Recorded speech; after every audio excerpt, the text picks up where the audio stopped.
Irmãos, para quem gosta de emoção, meu irmão, esse capítulo 27 e esse capítulo 8 é de tirar o fôlego. Rapaz, o cabra vai correndo risco de morte, afunda, não afunda, bate, não bate, perdidos no mar, por 14 dias sem saber, sem ver o sol, sem ver as estrelas, só tempestade, negócio para dar um filme, ó, de tirar o fôlego realmente aqui. Então, para quem gosta de ação, esse capítulo e o capítulo 28 é ideal para você.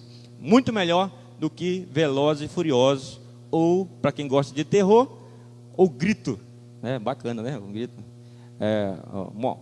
Como é aquele outro que come o cabra de noite? Olhos famintos, né? Também dá aquela pressão. Tinha uma pessoa no interior, uma senhora que ela não podia ver novela nem filme, porque é uma briga feia. O cabra estava atrás da porta, que é o assassino, lá dizia: sai daí, besta, sai daí, sai daí, sai daí. Rapaz, era o filme todo ela ralhando com o cabra do filme. E não dava em nada que o filme continuava do mesmo jeito, né? Enfim, então, como nós sabemos, alguns capítulos atrás, Paulo foi preso em Jerusalém, foi levado para essa corte augusta, que é em Jerusalém, tá? Isso faz muito sentido porque esse centurião provavelmente já tinha uma simpatia com Paulo. Você vai ver isso aqui nessa leitura. Então, provavelmente já conhecia Paulo, até concordava com a visão de Paulo. Então, como ele viu que o negócio estava feio para o lado dele, queria devolver ele para Jerusalém. Ele estava em Cesareia. Ele, então, com o direito que tinha como romano, pediu para ser julgado por César, em Roma. Então, nós sabemos que diante do rei Agripa e do governador Festo, ele era inocente, só que Paulo tinha pedido. E vale a pena voltar um pouquinho. Deus, o Espírito de Deus já tinha dito para Paulo que Paulo não morreria e que ia ser testemunha em Roma também. Então Paulo já estava consciente, vontade de Deus. Vale a pena muito dizer, voltar para isso também aqui, irmãos. É que às vezes nós dizemos assim: olha, está nas mãos de Deus. E por estar na mão de Deus, nós achamos que vai estar tudo certo. Irmãos, sim, vai dar certo. Mas na visão e expectativa de quem? Deus já tinha dito que Paulo ia ser testemunha dele em Roma, mas o negócio pegou fogo nesses 3 capítulos. Vai pegar mais ainda agora. E às vezes nós, por acharmos que Deus está na frente, achamos que tudo vai dar certinho, do jeito que eu quero, do jeito que eu acho. Irmãos, está na mão de Deus, está à disposição, sabendo que pode dar errado também as coisas. E como diz Paulo, eu estou disposto a morrer se fosse ou se for necessário. Então, é o que está acontecendo aqui. Paulo é entregue agora a esse capitão, ou melhor dizendo, centurião, que tinha um poder de fogo de 100 homens em suas mãos. Por isso o nome centurião. Versículo 2: embarcando em um navio de Adramítio, desculpa, irmãos, que estava prestes a navegar em demanda dos portos pela costa da Ásia, fizemos-nos ao mar, estando conosco Aristarco, macedônio de Tessalônica. Isso aqui quem está dizendo é Lucas. Então Lucas está presente nessa viagem, mais 2, junto com Paulo. Agora, você vai lembrar um pouquinho que alguns capítulos atrás parece que Paulo está só. Paulo está sendo julgado no Sinédrio, julgado em Cesareia, e parece que não tem ninguém aí. Vale a pena lembrar um pouquinho que esse período de 3 anos, se não me falha a memória, Paulo está preso, sob custódia. Lucas aproveita para escrever o Evangelho de Lucas. Interessante, né, irmãos? Lucas some aí, mas historicamente Lucas está escrevendo, pesquisando sobre o Evangelho de Lucas. Que bênção, hein? Então vamos lá. E agora Paulo navega num barco. Vale a pena lembrar também que na época não havia uma embarcação própria para escravo. Paulo está preso, está prisioneiro. Não havia embarcações próprias para prisioneiro. Então eles aproveitavam navios, barcos que fossem fazer a viagem para levar os escravos. É isso que está acontecendo aqui. No dia seguinte, chegamos a Sidom, e Júlio, tratando Paulo com bondade, é isso que eu disse para os irmãos agora há pouco, permitiu-lhe ir ver os amigos e receber deles os cuidados necessários. Parece que esse centurião gostou de Paulo, ele deu uma certa moral para Paulo. Agora Paulo vai até os seus conhecidos, que essa região que eles estão é a região da primeira viagem de Paulo.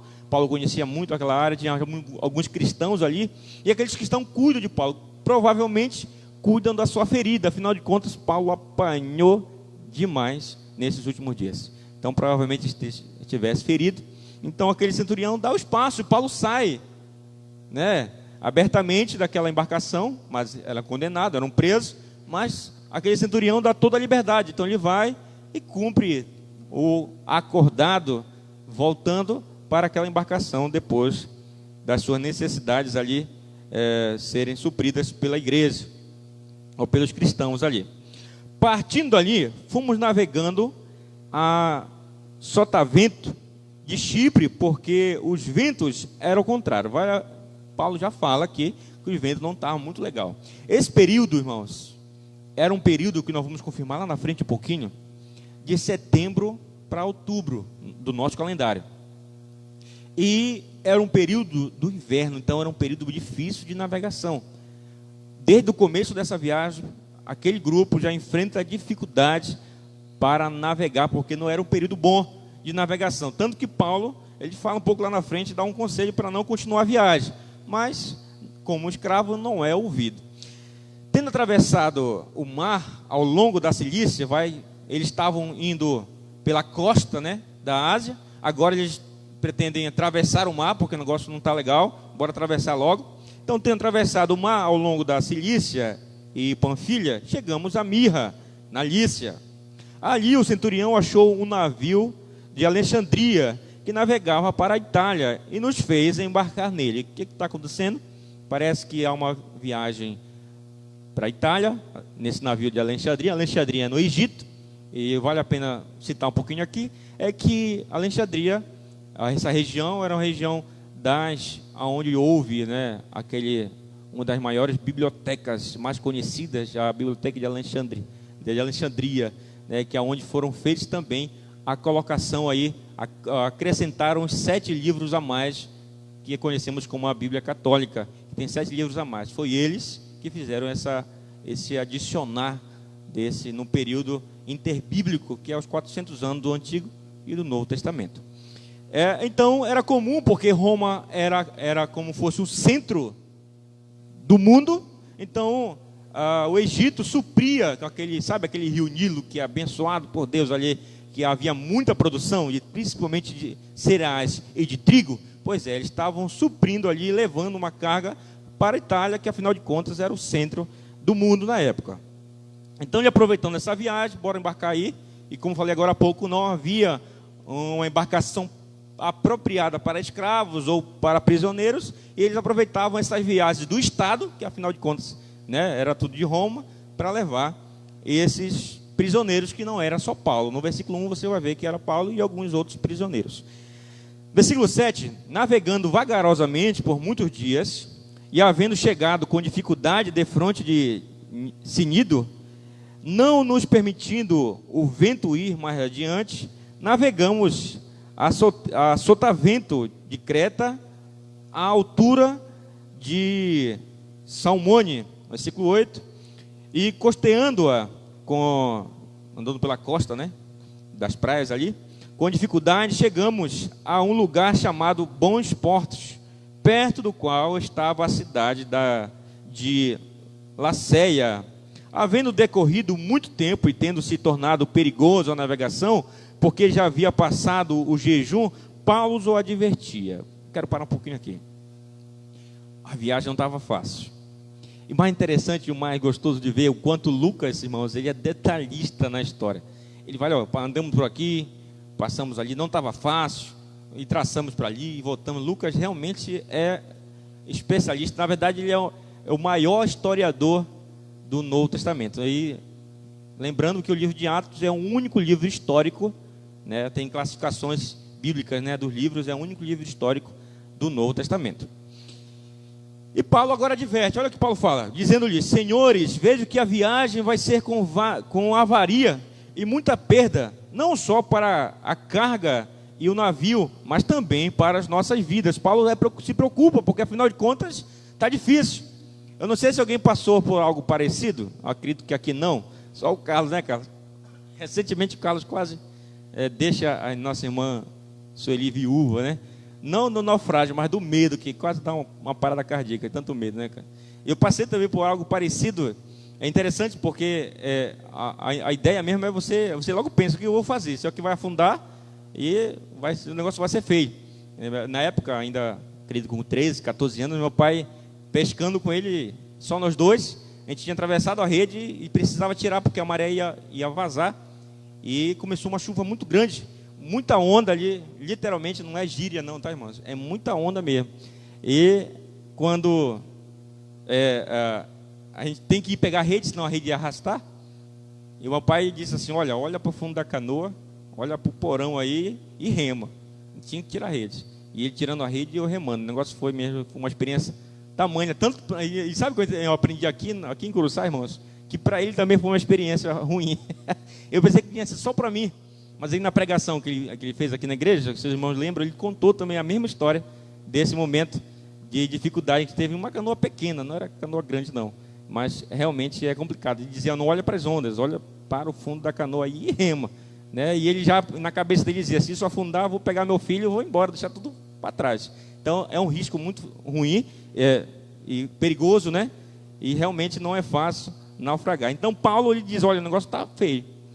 O vento está contra, a navegação é horrível, e nós sabemos, como eu falei agora há pouco, no inverno, geralmente, como acontece às vezes com Paulo também, Paulo fica 3 meses em alguns lugares por conta da navegação, que não dava para encarar por conta disso. E agora esse povo quer chegar a todo custo, e Paulo diz, olha, não vai, vocês vão perder o navio, vão perder a carga e muito provavelmente a vida também. Aí o que acontece no versículo 11, olha só, é tão interessante porque isso é tão real também hoje, nos interessados na avareza, naqueles que têm amor ao dinheiro, que não ligam pela vida dos outros, e nem pela sua própria, quer saber de enriquecer. Olha o versículo 11, mas o centurião dava mais crédito ao piloto e ao dono do navio do que as coisas que Paulo dizia. Piloto e o dono da navegação, todos dois iam lucrar com isso. O centurião também ia lucrar porque ia chegar logo.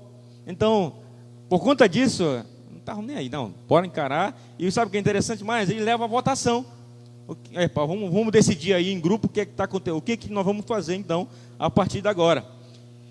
E não sendo o porto muito próprio para invernar, tá, por ser um porto aberto, os mais deles foram de parecer que daí se fizesse ao mar para ver se de algum modo podiam chegar a Fenícia, um porto de Creta que olha para o nordeste e para o sudoeste, para ali invernar. O que acontece? E passar um período naquele porto. Aí eles pensam o seguinte, bora votar. E a pessoa disse, olha, é melhor nós irmos, porque ficar aqui não é muito bom. Bora pelo menos chegar até Fenícia aí para a gente invernar lá. Seria bem melhor dar uma pausa e, como eu falei agora há pouco, era um período do mês de setembro ao mês de novembro, era um período inavegável, na verdade. Naquela época havia uma frase de moleque doido, fosse falar hoje, né? Quem saísse de navio no mês de novembro, que era a pior época para se navegar. E vale a pena lembrar também que não havia rabeta, viu, irmão Carlos? O negócio era navio a remo. Eu não sei se os irmãos, alguém não sei se eu vou dizer mais velho ou mais antigo, lembro que não era barco motor. Como é o nome daquele barcão que fazia o que eu remando? Eu não lembro aqui?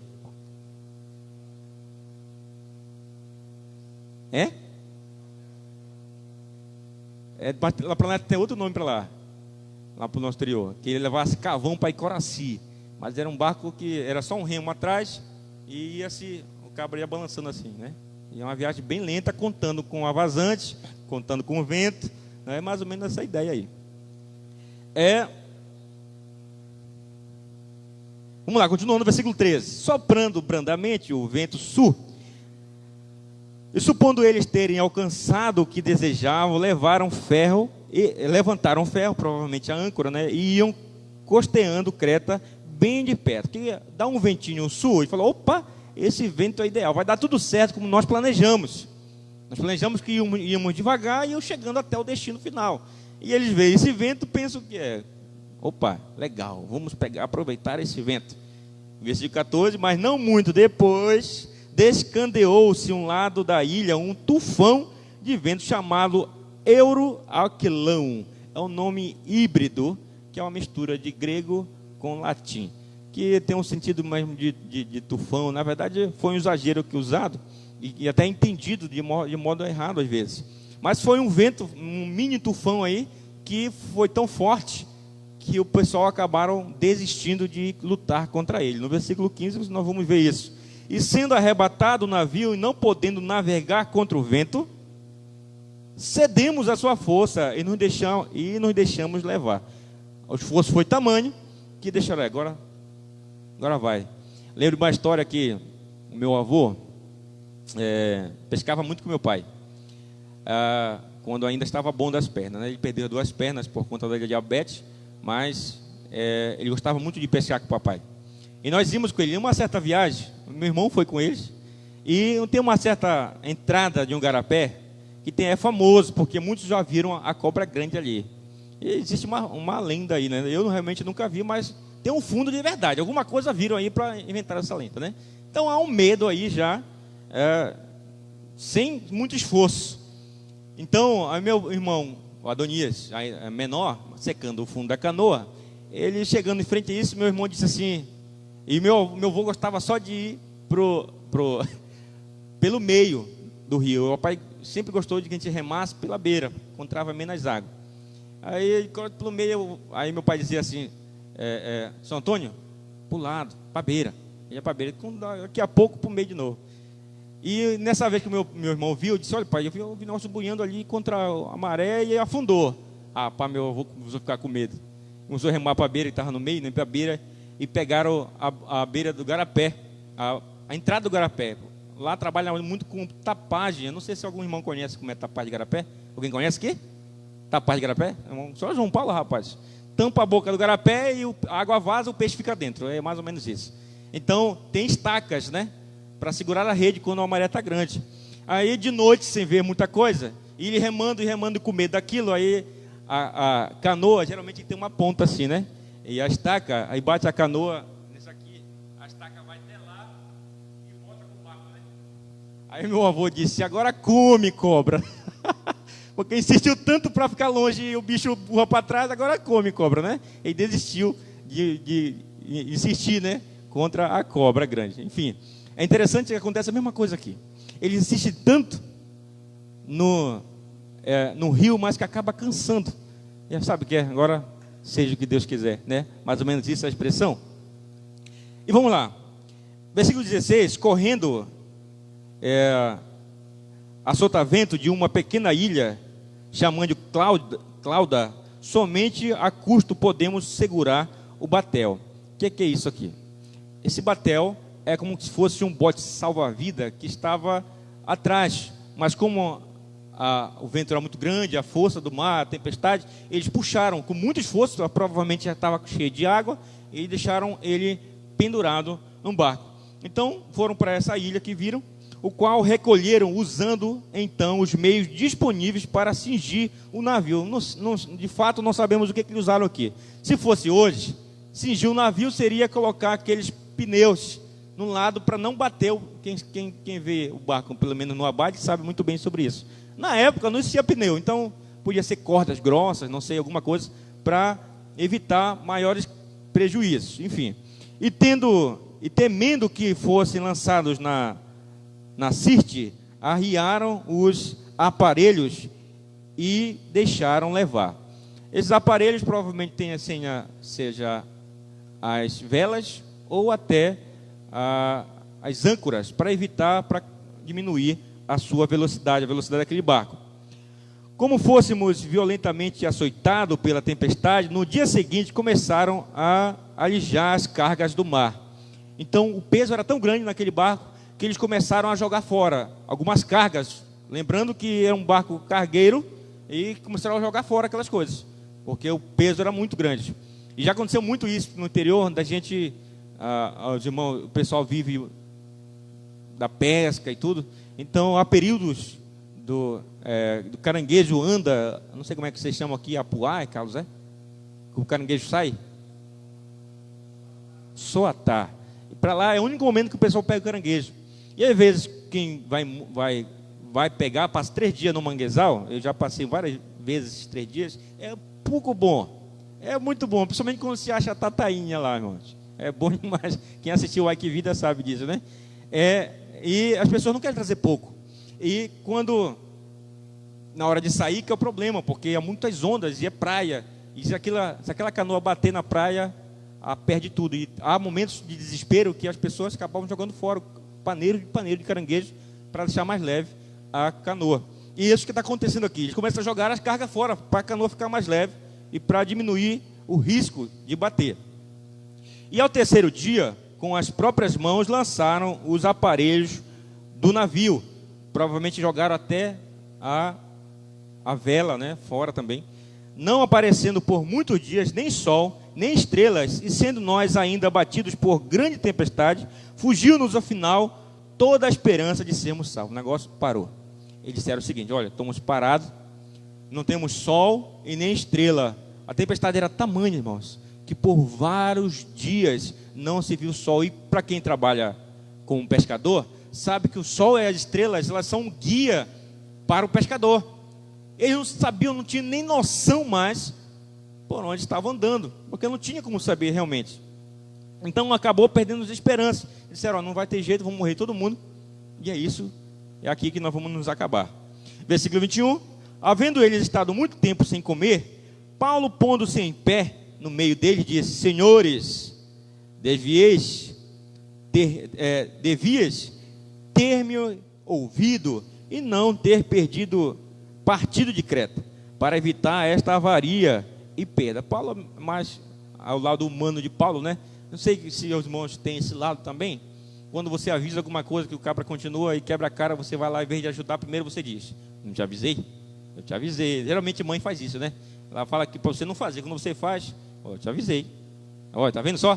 Tô quebrando a cara. Depois socorre, mas primeiro dá aquele sermão, né? Irmão Silas até olhou para Nil agora, parece que ele ouve muito essas coisas agora, né? Então, às vezes há muito isso, né? Antes de ajudar, primeiro aquela jogada. E Paulo faz isso: olha, eu vou dizer para vocês.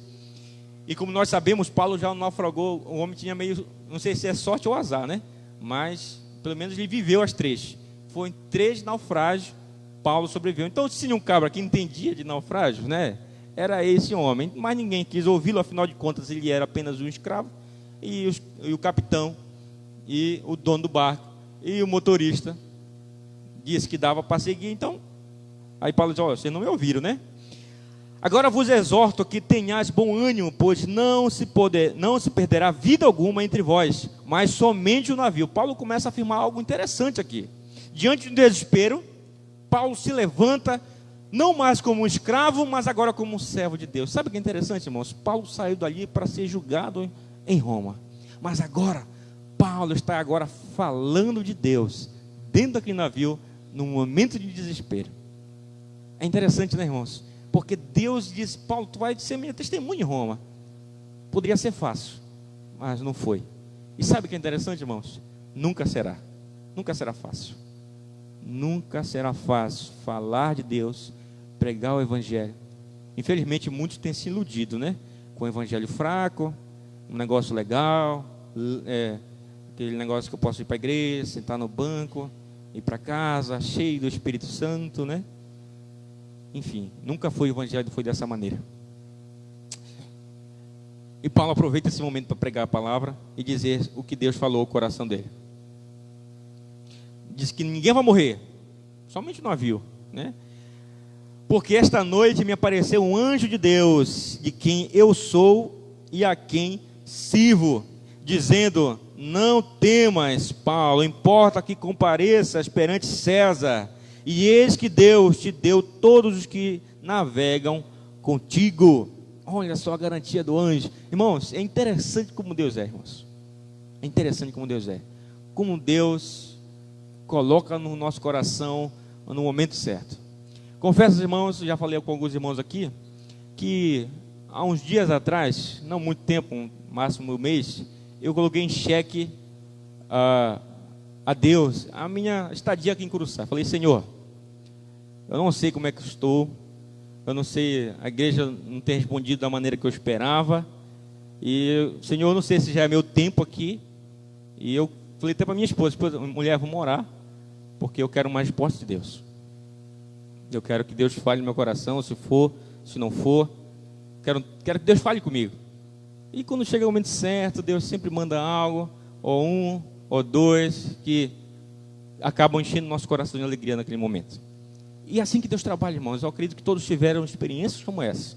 Num momento difícil, que a gente acha que vai dar errado, e Deus manda alguém. Aqui nesse caso, Deus manda um anjo, e esse anjo abençoa Paulo, e Paulo abençoa aquele povo com agora a esperança através de um momento desesperador.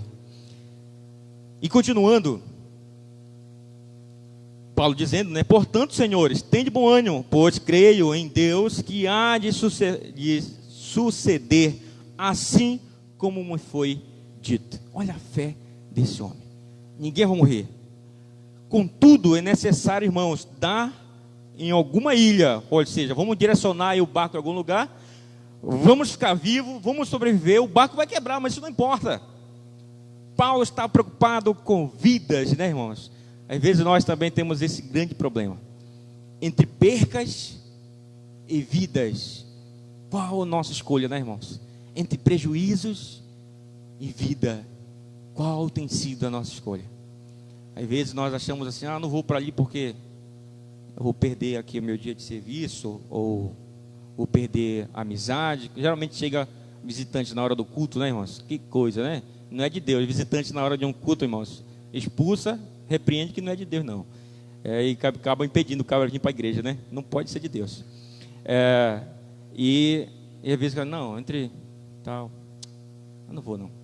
Eu estou comparando isso aqui para vocês entenderem um pouquinho. E as pessoas tentaram lucrar em vez de vidas, e estão agora passando por essa. Paulo vai dizer, e Lucas vai escrever, quando chegou a 14ª noite, presta atenção nessa passagem aqui, sendo nós ainda impelidos pela tempestade no mar, 14ª noite, irmãos, 14 noites, os cabras estavam na escura, aquela tempestade foi tamanha, que eles não estavam vendo sol nem estrela, o negócio estava pegando fogo. Já pensou, irmãos, você ainda continuar servo e crendo em Deus, a partir de então, perdidos? É muito mais fácil desistir, né, irmãos? Seria muito mais fácil se jogar na água e pedir a morte, afinal de contas, não há mais esperança. Mas Paulo vai dizer, eu creio no Deus que eu sirvo.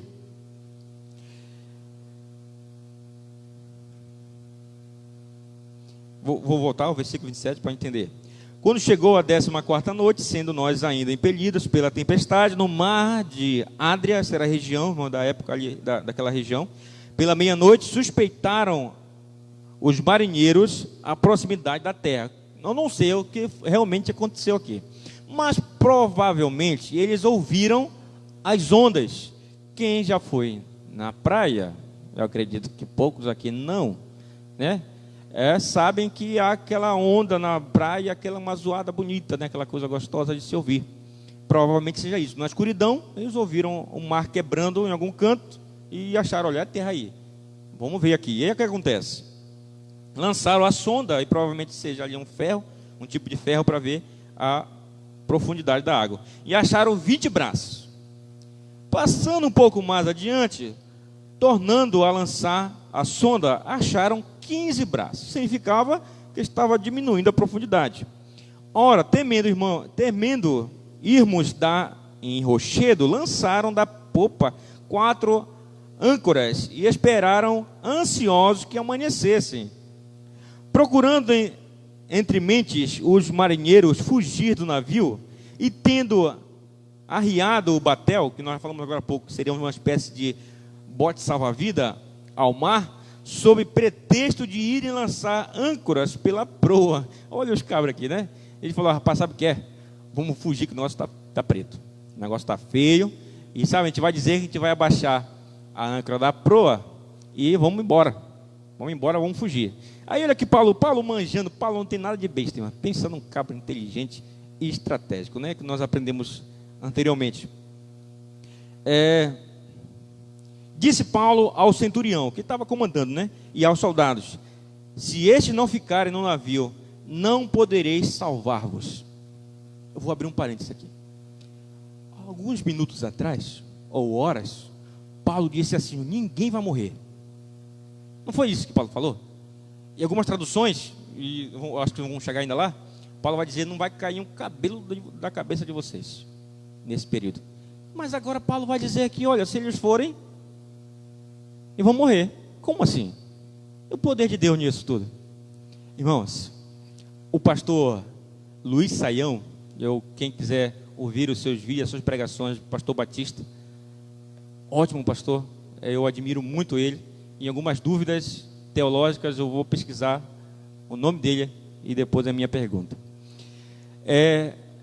Ele diz que ele chama essa teologia de teologia café com leite.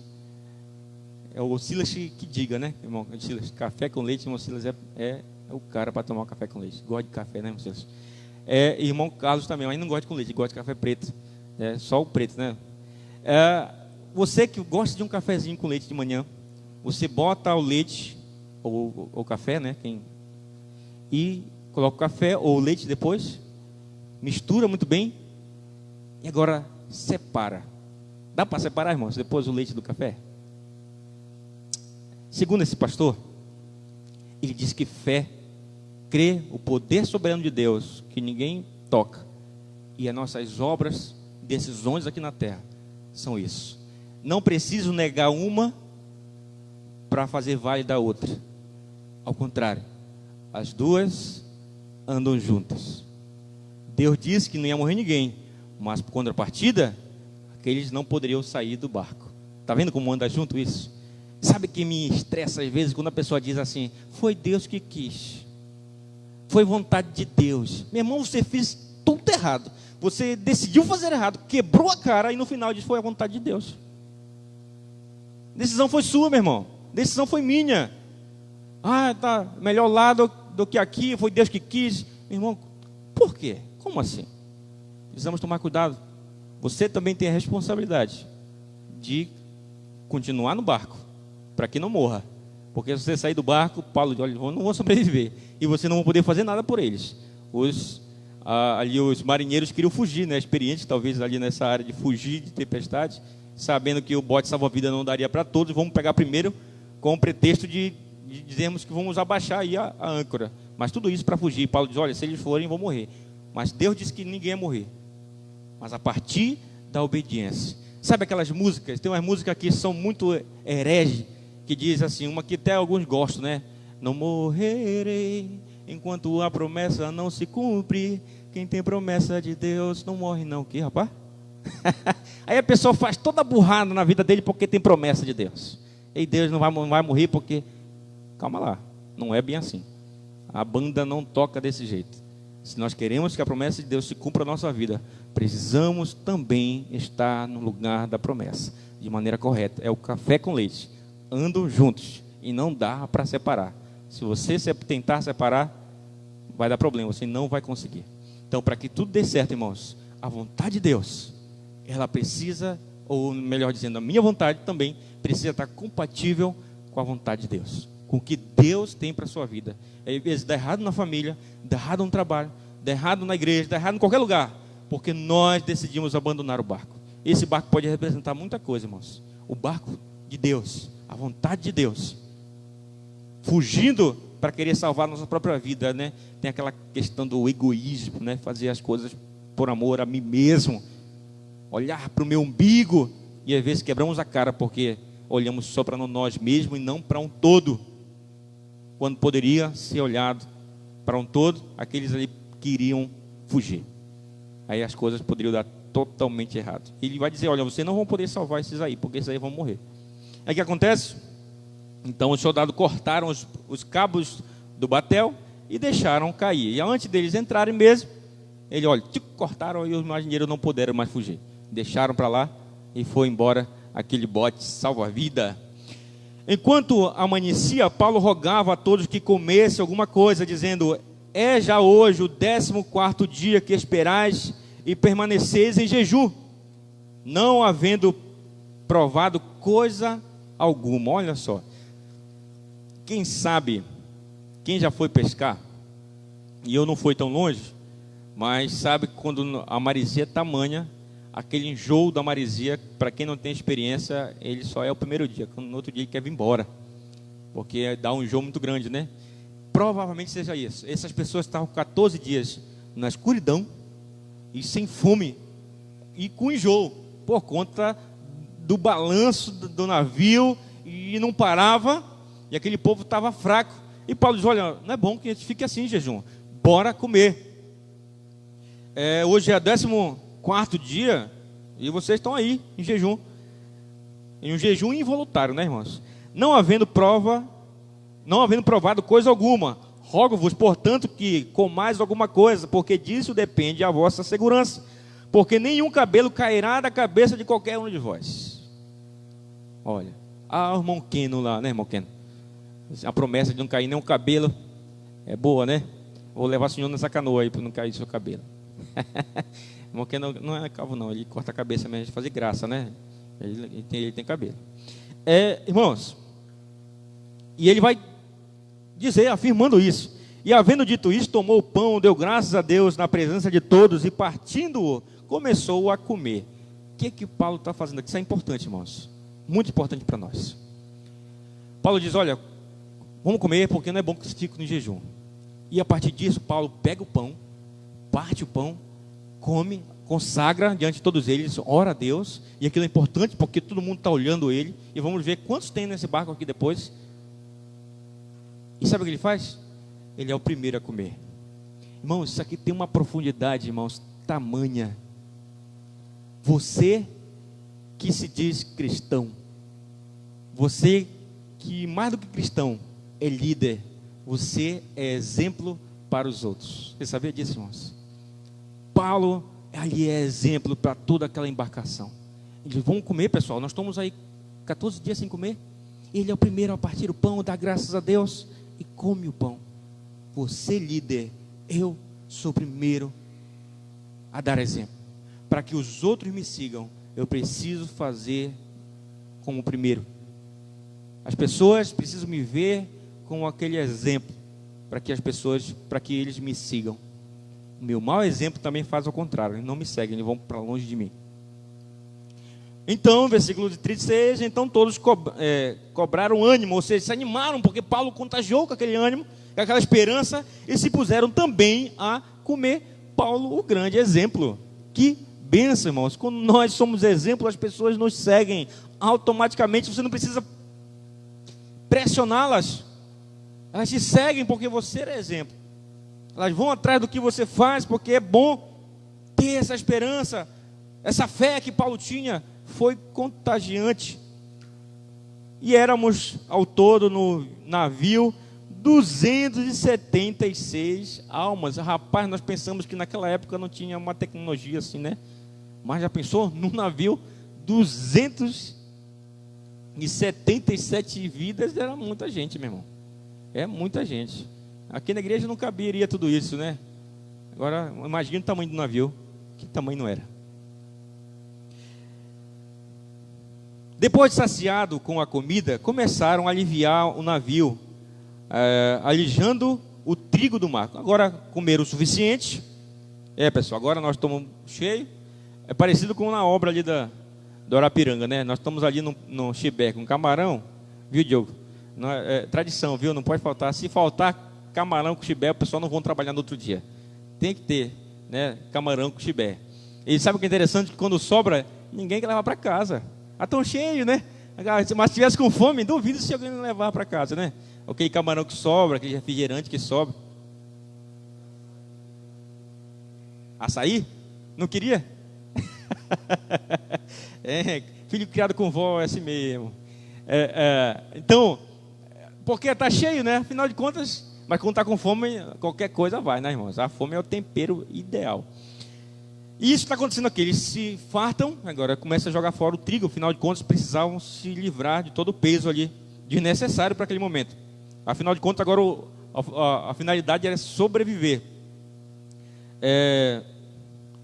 Quando amanheceu, não reconheciam a terra, divisavam, porém, uma enseada com uma praia e consultavam se poderiam nela encalhar o navio, soltando a âncoras, deixando no mar. Provavelmente eles cortaram a âncora aqui, lançando ao mesmo tempo as amarras do leme. E o leme, quem era o leme? Era aquele mesmo remo, viu, irmão? A ruindade, né, do time. O Charles gostou agora da frase. Era 2 remos na época. Então eram remos grandes, muito grandes, e ficavam um lado e outro, provavelmente por causa da tempestade, para não se perder, ou melhor dizendo, para não perder as esperanças. Eles amarraram bem, porque se perdesse o leme, meu irmão, já era a viagem. Agora, por ele ter visto a terra, não, agora a gente pode soltar o leme e ir embora, porque a gente está perto aqui já.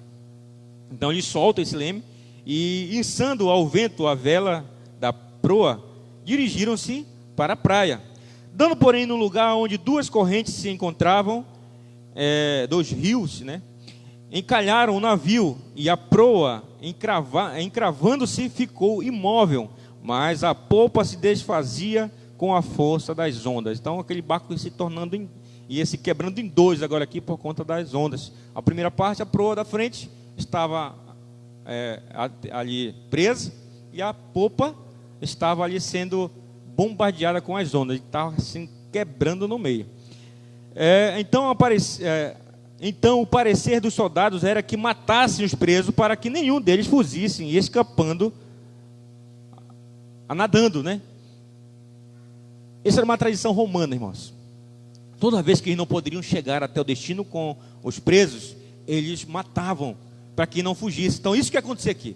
Olha, bora matar os escravos, porque os prisioneiros, porque eles vão fugir, e eles vão fugir com vida nadando. E vão matar todo mundo e ver o que dá depois. Aí Paulo se envolve novamente. Na verdade, não Paulo, mas o centurião por conta de Paulo. Versículo 43. Mas o centurião, querendo salvar Paulo, que era também um prisioneiro,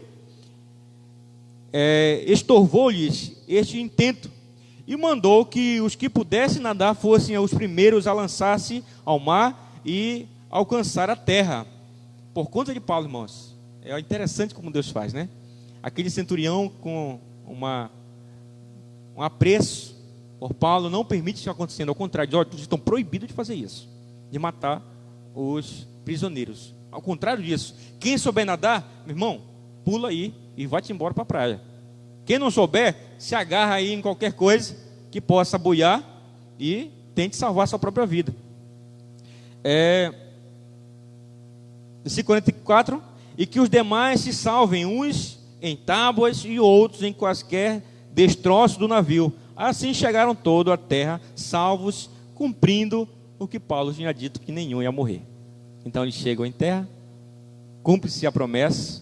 Paulo diz que ninguém ia morrer, e realmente ninguém morreu. Irmãos, o que aprendemos com esse capítulo, além do que já falamos? A obra de Deus, sempre haverão problemas como esse. Sempre haverão momentos de vida e morte. Se alguém não tem vivido esses momentos, provavelmente você precisa ainda conhecer o verdadeiro Evangelho. Mas o Evangelho de Deus, a vontade de Deus, ela é assim. Tem momentos que está lá em cima, tem momentos que está embaixo, tem momentos que você pode perder a sua vida. Mas sabe o que nós aprendemos também aqui, irmãos?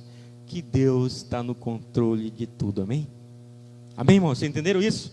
Deus está no controle, irmãos. Paulo podia morrer em qualquer momento ali. O navio podia afundar em qualquer momento daquela trajetória. Mas Deus disse que não ia morrer ninguém, meu irmão. E Deus controlou tudo. Não aconteceu nada. Todos chegaram vivos. Não aconteceu nada com a sua vida, né? Que é uma importante para Deus. Então precisamos entender, irmãos, que mesmo diante das lutas, continue crendo em Deus. Continue com a sua fé firme em Deus. Porque Deus tem toda a segurança para te dar. Às vezes nós confiamos, o próprio salmista diz, né, irmãos? Uns confiam em cavalos, outros em cavaleiros, mas eu confio no Senhor. Irmãos, não há prisão segura se não for Deus. Tem a casa de um homem aí, não vou dizer o nome, mas sobre esses dias que o cabra roubaram a porta dele, da casa dele. Arrancaram a porta, irmão, da casa dele. atrás não tem grade nenhuma, mas o cara foi para frente onde tinha grade, torceu o cadeado, quebrou o cadeado e levou a porta de dentro onde estava a grade. Rapaz, como é que o cabra é ousado, né? Ele não quis fácil não, que lá atrás que não estava sem grade, não quis fácil, ele queria difícil. Então ele quebrou o cadeado e tirou a porta e levou a porta. Ele desparafusou para não quebrar a porta, senão ia diminuir o valor dela, né? Então, irmão, não existe nada impossível, né, para um ladrão, a não ser, se, como diz o Salmo 127, se Deus não vigiar a cidade, se Deus não guardar a cidade, em vão vigiam ou trabalham em sentinela. Então, crê em Deus, irmãos. Assim como Paulo, na jornada com Cristo, não é fácil se levantar daí de onde vocês estão, para cuidar de pessoas, para tratar de problemas, para se envolver no problema dos outros, contextuando aqui, né, irmãos? Contextualizando aqui, não é fácil. Por isso é bem mais fácil ficar aqui, ir para casa, cruzar o braço, irmonei. Vamos bater o braço cruzado aí. Estou usando só um exemplo, mas não estou dizendo para você não. É muito mais fácil, irmãos, cruzar o braço mesmo. Se sentar naquele sofá do irmão Ney, que é tão bom, e dá para dormir nele, é um sofazão. Quem não for visitar o irmão Ney, vai lá, viu, irmão Silas, precisa ir lá. Está devendo, né? Vai lá e deite no... leve o como é aquele que queria levar? Presuntado, viu? Para ele quer muito comer presuntado. Então, irmãos, é tão bom ficar nesse sofá espiritual, né, irmãos? Ir para a igreja, voltar para casa, orar, ler a Bíblia, tratar da vida pessoal. Mas o evangelho não é isso. O evangelho é cuidar de vidas. E é difícil, porque você vai tratar com o problema dos outros. Você já tem o teu, já tem os teus problemas, já tem a tua vida, já tem a tua família. E viver o evangelho é tratar o problema dos outros também. É você viver o problema dos outros, é estar com ele, se envolver, orar com ele. Por isso é trabalhoso. Mas, irmãos, tenha certeza que a promessa de Deus se cumprirá através da sua obediência. Quando você fica no barco, decide obedecer, as mãos de Deus sobrecai a sua vida, e frutos com certeza você vai gerar por conta da sua obediência. Amém? Vamos ficar em pé em nome de Jesus?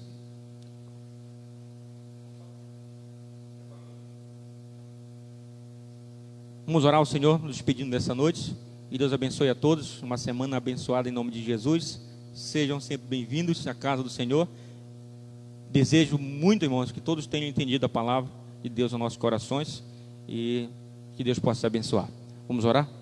Meu Deus, muito obrigado, Pai, por essa noite que Tu nos deste, pela palavra, Senhor, que Tu nos traz como exemplo a vida de Paulo, alguém que está sempre disponível a fazer a Tua vontade. Está naquele barco, está preso, e mesmo assim, Senhor, não perdeu a sua fé, e mesmo assim creu na palavra de Deus, e mesmo assim serviu de incentivo, de segurança, de amigo para todos aqueles que estavam naquela embarcação, sabendo que nem tudo, Deus, pode ser ou vai acontecer da forma que nós planejamos. Mas o certo é, Deus, que tudo vai acontecer conforme a Tua vontade. Quando estamos no barco, quando estamos segundo a Tua vontade, quando estamos obedientes, com certeza, Senhor, a Tua vontade se cumprirá. Por conta disso, o Teu nome será glorificado, Deus. Afinal de contas, a nossa vida é para a Tua glória. Abençoa a Tua igreja nessa nova jornada, Senhor, de momentos de evangelização, momento de pregação do evangelho, momento de sair das quatro paredes. Deus, trabalhe no coração da Tua igreja, que a Tua igreja possa entender, Deus, que fazer a vontade de Deus, viver o evangelho, é sair da onde estamos, é ir até eles. Nunca, Deus, no evangelho nós vimos ou lemos que a palavra é vir até a igreja, mas ao contrário, Deus, é a igreja ir até eles. E assim que seja, Deus, na vida da Tua casa, na vida da Tua igreja, na vida dos Teus servos, em nome de Jesus. Nos dê uma semana abençoada, abençoa todos que aqui estão, que ao sair por aquela porta, saiam dali felizes, que Teu Espírito Santo encha seus corações, em nome de Jesus. Que a palavra da noite seja como algo que possa impulsionar os Teus servos a obedecer, a fazer a Tua vontade. Nos dê uma semana abençoada, dias, Pai, de lutas sim, mas de muita vitória em nome de Jesus. Desde já te apresento, Deus, o início da obra ali, do culto na casa do nosso irmão Expedito. Desde já pedimos que tu consagre aquele lugar e que almas possam ouvir e aceitar a Ti como único e suficiente Salvador, pois esse é o nosso objetivo, Deus, com tudo isso. Também apresento, Deus, a obra na Arapiranga, que no próximo sábado também estaremos, Pai, falando, iniciando ali aquela obra, falando de Deus para aquela comunidade, e que Teu nome venha a ser glorificado em nome de Jesus. E assim nos deixe, Senhor, a Tua graça e a Tua misericórdia todos os dias, e que a graça e a paz de Jesus Cristo, o amor de Deus, nosso Pai, e a comunhão e a consolação do Espírito Santo esteja com cada um de nós. E a igreja diz amém. Glória a Deus. Aplauda o Senhor em nome de Jesus. Que Deus abençoe a todos. Uma semana abençoada a todos.